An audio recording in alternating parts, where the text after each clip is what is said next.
everyone. My name is Andre, and I want to welcome you to my studio.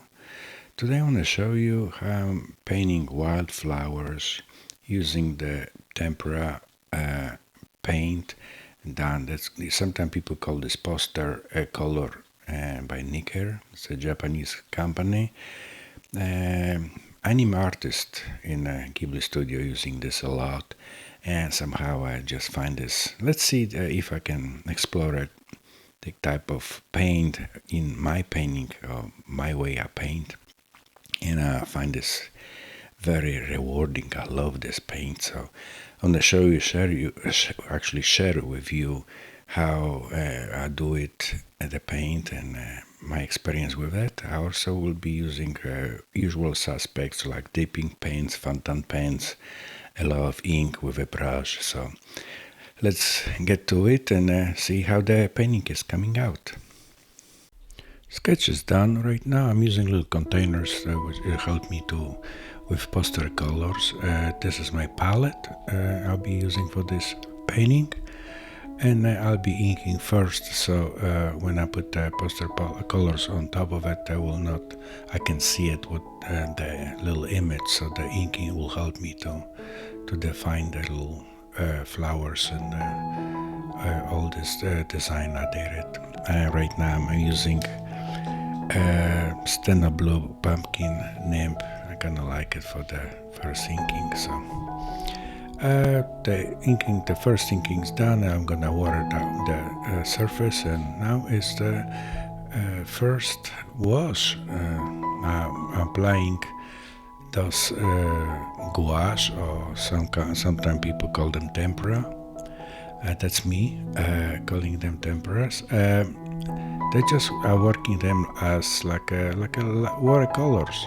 They are very opaque, but when you water down them, they become transparent. So you can have both worlds. You can have opaque and sometime when you need it, and sometimes you use them and make them a little transparent.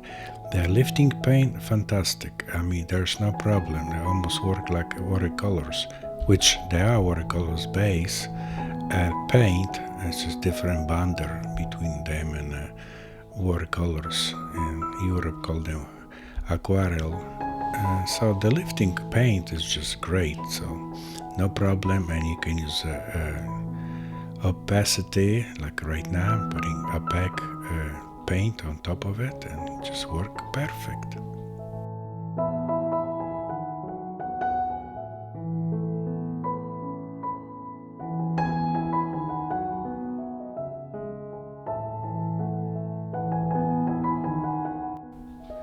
You may wonder why I'm putting the way paint. I just want to create a little hard edges, and in the close-up you can see it.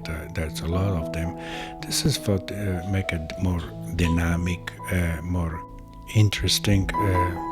You see it at the moment I'm applying dry brush paint, and that's like a second layer in this close-ups.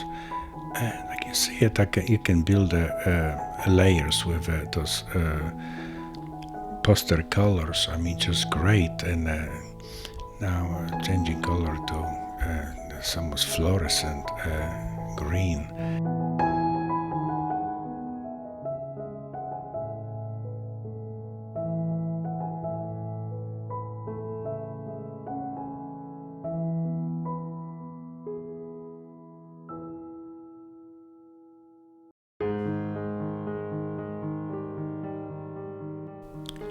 These poster paints, poster colors, or you can call them watercolor, gouache, are very, very milky. And just when you make them opaque, that's what you're seeing right now. You're using less water, and you have it.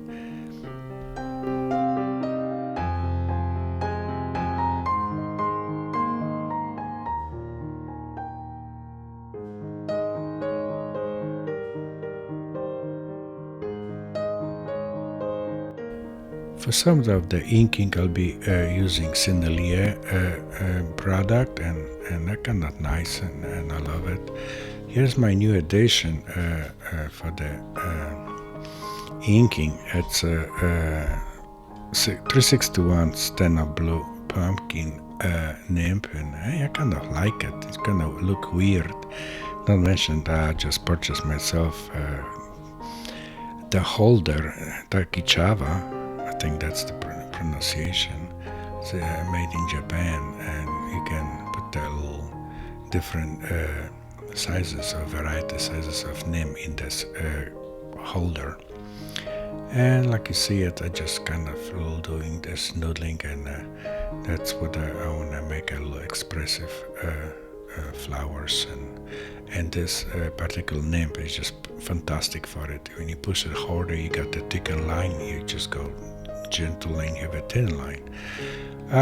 This moment I decided go for my normal routine. I have a lot of different fountain pens loaded with different inks, different colors, and I just become like more I guess custom with using my fountain pens. So that's we have it.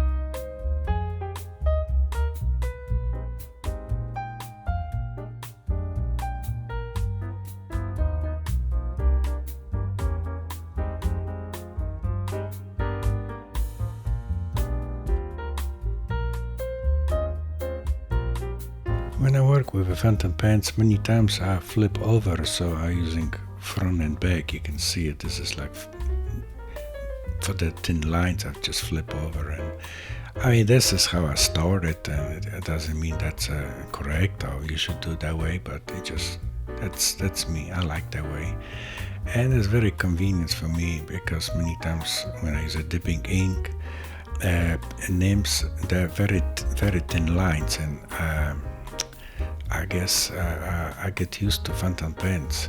Well, time for the little thicker line. I'll be using the liner brush and make a little more aggressive, dynamic, and contrast. And that's what a little black ink I have it. I think that's a Noodler black ink.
I inking a lot, but the main reason for it is that I want to capture the depth of the little grass surrounding those little flowers and stems and the leaves, and this is the way I want to portray the surrounding of those little roadside, I would say, beauties.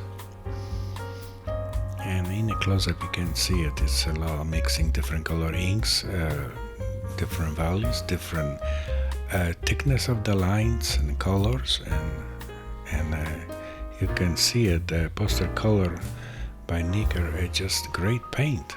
I mean, certain areas are transparent, certain areas are opaque. And here we go. It's finished painting. See you next time.